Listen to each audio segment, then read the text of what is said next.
എപ്പോഴും എന്നോട് ചോദിക്കാറുണ്ട് എത്രയാണ് ഈ എമൗണ്ട് നമുക്ക് ചോദിക്കാൻ പറ്റുക, അതിനൊരു പ്രത്യേക ഫിക്സഡ് തുകയുണ്ടോ. ഈ ഇടയ്ക്ക് വന്ന കേരള ഹൈക്കോടതിയുടെ അമൃത വേഴ്സസ് സുബ്രഹ്മണ്യം എന്ന് പറയുന്ന കേസിൽ 5 ഫാക്ടേഴ്സ് കോടതി കൺസിഡർ ചെയ്യാൻ പറഞ്ഞിട്ടുണ്ട്.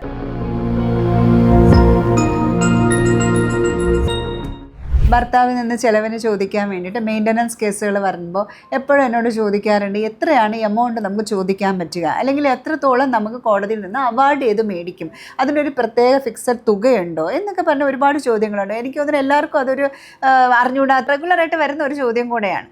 അപ്പം നമ്മളെന്ന് വെച്ച് കഴിഞ്ഞാൽ ഒരിക്കലും ഒരു ഫിക്സഡ് എമൗണ്ട് മാട്രിമോണിയൽ ഡിസ്പ്യൂട്ടുകൾ വരുന്ന സമയത്ത് ഡിവോഴ്സ് കേസുകളിൽ കോടതി ഒരാൾക്ക് വിധിക്കുന്നതായിരിക്കത്തില്ല മറ്റേ ആൾക്ക് വിധിക്കുന്നത്. ഇതിനകത്ത് കുറേ ഫാക്ടേഴ്സ് കൺസിഡർ ചെയ്യും. പല പല ഫാക്ടേഴ്സ് കൺസിഡർ ചെയ്തിട്ടാണ് കോടതി അവാർഡ് ചെയ്യുന്നത് maintenance or alimony in divorce cases. ഈ ഇടയ്ക്ക് വന്ന കേരള ഹൈക്കോടതിയുടെ അമൃത വേഴ്സസ് സുബ്രഹ്മണ്യം എന്ന് പറയുന്ന കേസിൽ 5 ഫാക്ടേഴ്സ് കോടതി കൺസിഡർ ചെയ്യാൻ പറഞ്ഞിട്ടുണ്ട്. മെയിൻ്റനൻസ് കേസ് സെക്ഷൻ 25 പ്രകാരം ഹിന്ദു മാരേജ് ആക്ടിൽ വന്നൊരു കേസാണ്.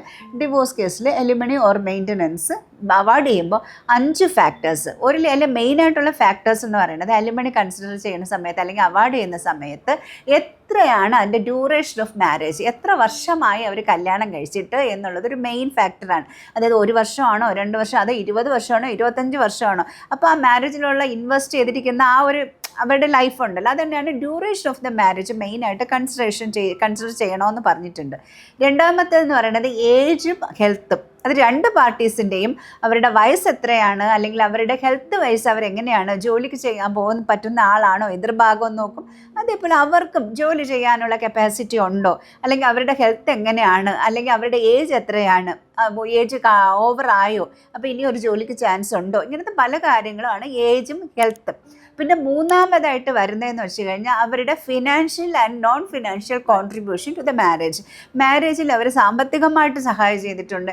അതല്ലെങ്കിൽ അവരുടെ ലൈഫ് ഫുൾ, ഇപ്പം നമ്മൾ എബ്രോഡാണ് ഭർത്താവ് ജോലി ചെയ്യണമെങ്കിൽ അവർ ഫുള്ള് ആ മാരേജ്, കുട്ടികളെ നോക്കാനാണെങ്കിലും വീട് നോക്കാനാണെങ്കിലും എല്ലാത്തിനും അവരുടെ ഫുൾ ഇൻവെസ്റ്റ്മെൻറ്റ്, അതിൻ്റെ നോൺ ഫിനാൻഷ്യൽ കോൺട്രിബ്യൂഷൻ എന്ന് പറയുന്നത് ആ ഫാമിലി നടത്താൻ വേണ്ടിയിട്ട് അല്ലെങ്കിൽ മാരേജ് വർക്കൗട്ട് ചെയ്യാൻ വേണ്ടിയിട്ടുള്ള financial and non financial contribution എത്രയാണ്. ഇപ്പോൾ വീട് വയ്ക്കുന്ന കാര്യത്തിലാണെങ്കിൽ പൈസ മാത്രം അവിടെ നയിച്ചു തരുന്നു, പക്ഷേ ഇവിടെ നിന്നാണ് എല്ലാ കാര്യങ്ങളും ഇപ്പോൾ വൈഫ് സെറ്റ് ചെയ്തിട്ടുണ്ട് എങ്കിൽ അവരുടെ ആ കോൺട്രിബ്യൂഷൻ എന്ന് പറയുന്നത് നമുക്ക് വെറുതെ കളഞ്ഞിട്ട് ആ ഡിവോഴ്സ് ചെയ്ത് ഇറങ്ങിപ്പോ എന്നൊന്നും പറയാൻ പറ്റില്ല.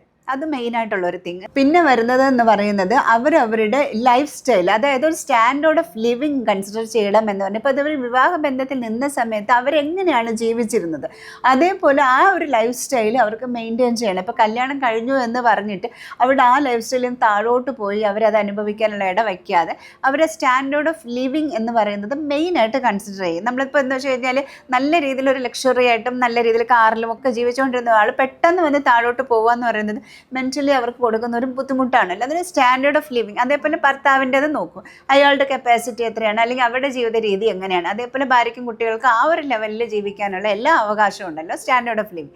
പിന്നെ ഏറ്റവും ലാസ്റ്റ് ഏണിംഗ് കപ്പാസിറ്റി എന്ന് പറയുന്നത് എതിർഭാഗത്തിന് ഏണിംഗ് കപ്പാസിറ്റി ഉണ്ട്, നമ്മുടെ വൈഫിൻ്റെ ഏണിംഗ് കപ്പാസിറ്റി ഉണ്ട്. ഇപ്പോൾ വൈഫ് നല്ല രീതിയിൽ ജോലി ചെയ്യുന്നു, അവൾ നല്ല രീതിയിൽ ഏൺ ചെയ്യുകയാണെങ്കിൽ അങ്ങനെ മെയിൻ്റനൻസ് എലിമണി ഒന്നും കോടതി വിധിക്കാൻ പോകുന്നില്ല. പക്ഷേ അവൾ ഏൺ ചെയ്യുന്നുണ്ട്, പക്ഷെ എന്നാൽ പോലും അവരുടെ ആ സ്റ്റാൻഡേർഡ് ഓഫ് ലിവിങ്ങിന് വരുന്നില്ല, അല്ലെങ്കിൽ ഏൺ ചെയ്യുന്നത് കുട്ടികൾക്കും അവളുടെ കാര്യത്തിൽ തികയുന്നില്ല. എന്നാൽ ഭർത്താവ് നല്ല രീതിയിൽ ഏൺ ചെയ്യുന്നുണ്ട്. അങ്ങനെയാണെങ്കിൽ ഡെഫിനറ്റായിട്ട് ആ ഒരു ഫാക്ടറും കൂടെ കൺസിഡർ ചെയ്യും. പിന്നെ രണ്ടാമത് ഈ ഭർത്താവിൻ്റെ ഏണിംഗ് കപ്പാസിറ്റി എന്ന് പറയുന്നത് വളരെ ഇമ്പോർട്ടൻ്റ് ആണ്.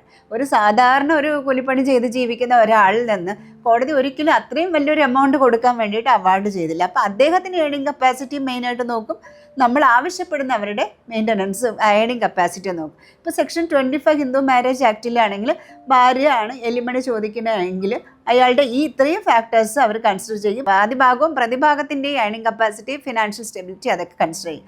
പിന്നെ റെയർ കേസുകളിലാണ് ഭർത്താവിന് ഈ സെക്ഷൻ പ്രകാരം തിരിച്ച് ചോദിക്കുക. ഇപ്പോൾ ഒരു കേസിൽ ഭർത്താവിന് സാമ്പത്തികമായിട്ട് ഇല്ല, ആക്സിഡൻറ്റോ അല്ലെങ്കിൽ എന്തെങ്കിലും രീതിയിൽ അസുഖം വന്നു ജോലി ചെയ്യാൻ പറ്റുന്നില്ല, ഭാര്യ ഏൺ ചെയ്യുകയാണെങ്കിൽ ഈ ഒരൊറ്റ സെക്ഷൻ പ്രകാരം മാത്രം ഭർത്താവിനും തിരിച്ചു ചോദിക്കുക. അങ്ങനെ വരുന്ന സമയത്ത് ഇത്രയും പറയുന്ന ഫാക്ടേഴ്സ്, ഈ 5 ഫാക്ടേഴ്സ് മെയിനായിട്ട് കൺസിഡർ ചെയ്യും.